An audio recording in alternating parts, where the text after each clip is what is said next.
राम तुकाराम इंगळे माजी सैनिक यांनी गेल्या 4 दिवसापासून आमरण उपोषणाला बसलेले आहेत। तरी आपण त्यांची प्रतिक्रिया जाणून घेऊया। नमस्कार, मी इंगळे राम तुकाराम माजी सैनिक, राहणार राजुरा बुजुर्ग, तालुका मुखेड, जिल्हा नांदेड। मी मागच्या 4 दिवसापासून आमरण उपोषण याच्यासाठी करत आहे। आमचे गाव राजुरा बुजुर्ग, तालुका मुखेड, जिल्हा नांदेड। या गावामध्ये 15 वित्त आयोगाचे जेवढे बी कामं झालेले आहेत आतापर्यंत ते पूर्ण संपूर्ण 5% सुद्धा गावातले कामं झालेले नाहीत। त्याच्यामुळे मी वारंवार प्रशासनाला पत्रबाजी कोणतेही व्यवहार करून त्याची चौकशी करण्यासाठी वारंवार पत्रे देऊन शासनाला विनंती केली। कम से कम 1 वर्षापासून मी मागे लागत आहे की बाबा यांची चौकशी करा, यांची कामं झालेली नाहीत, यांची बिले काढू नका। तरी ते प्रशासनाने कुठलीच दखल न घेता हे काम, हे बोगस काम आणि निक्षूळ जजास काम आणि बोगस बिल काढणे हे त्यांचं सतत ते चालूच होतं। लास्टला मला नाईलाजाने मी कागदपत्री कारवाई करून, माझ्याकडे कम से कम कागदपत्री कारवाई जर एक अर्जाला जर आपलं 1-2 ग्रॅमचा असतो तर तसं माझ्याकडे 2 किलोचं पुढे कागदपत्रीचे डॉक्युमेंट पडलेले आहे।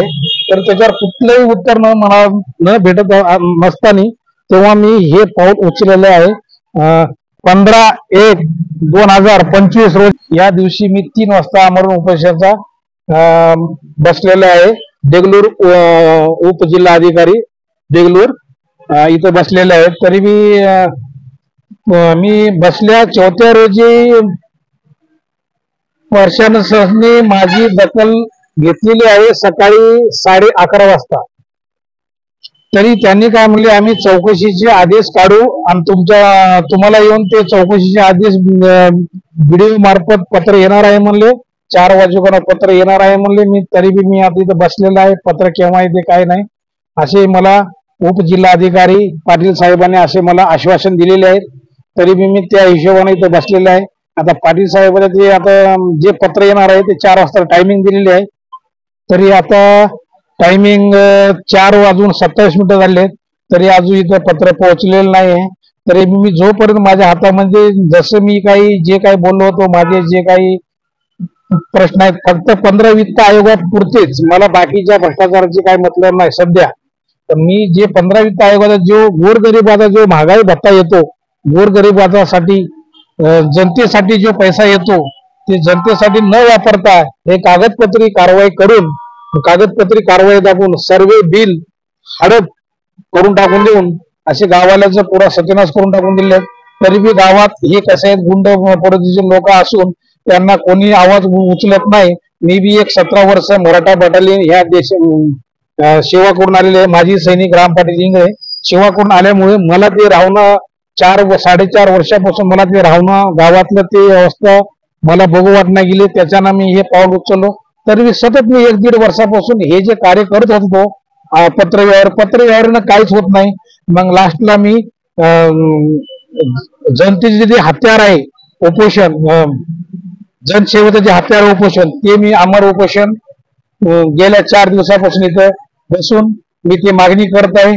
तर ते मागणीला 4 दिवसात कोणताही साहेब, कोणतेही डॉक्टर मला येऊन कधी चेकिंग केलं नाही। जेव्हा मी माजी सैनिक संघटना आमचे इंगोले मामा त्यांना जेव्हा मी फोन करून सांगितलो, जेव्हा आमची माजी सैनिक संघटना आल्यानंतर त्याच्यावर ते कारवाई करायला सुरू केले। तसेच उपजिल्हा अधिकारी साहेब मला येऊन भेटले, PI मुंडे साहेब देगलूर पोलीस स्टेशन त्यांनी सुद्धा मला पण येऊन भेटले। आमचे माजी सैनिक सहकारी संपूर्ण येऊन भेटले। पत्रकार होते देगलूरचे,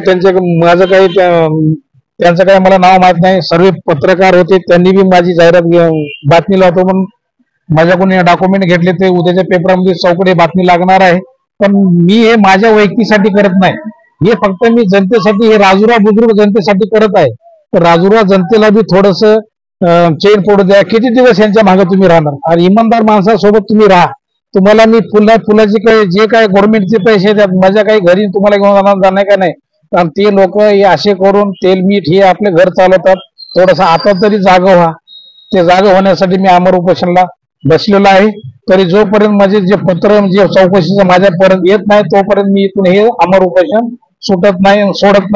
आणि जागेवर जर माझे प्रश्न जे कागदपत्री जे माझं जे मान्य आहेत त्या जर त्या पत्रामध्ये असलं तर मी आमरण उपोषण सोडायला तयार आहे, असे 2 शब्द बोलून मी माझं.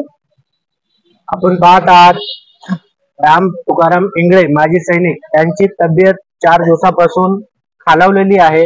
तरी त्यांना आज अनुप पाटील यांनी उपजिल्हाधिकारी कार्यालयातून त्यांना येऊन स्वतःहून भेटून त्यांना पत्र देतो म्हणून सांगून गेले आणि माननीय पोलीस निरीक्षक मुंडे साहेबांनी सुद्धा त्यांना येऊन भेटून त्यांना ग्लुकोज चढून घ्या अशी त्यांना विनंती केली. तरी आपण पाहता की राम पाटील इंगळे यांची तब्येत खालावलेली आहे. आता पुढे काय होईल माहिती नाही, पत्र येईपर्यंत आपण वाट पाहूया.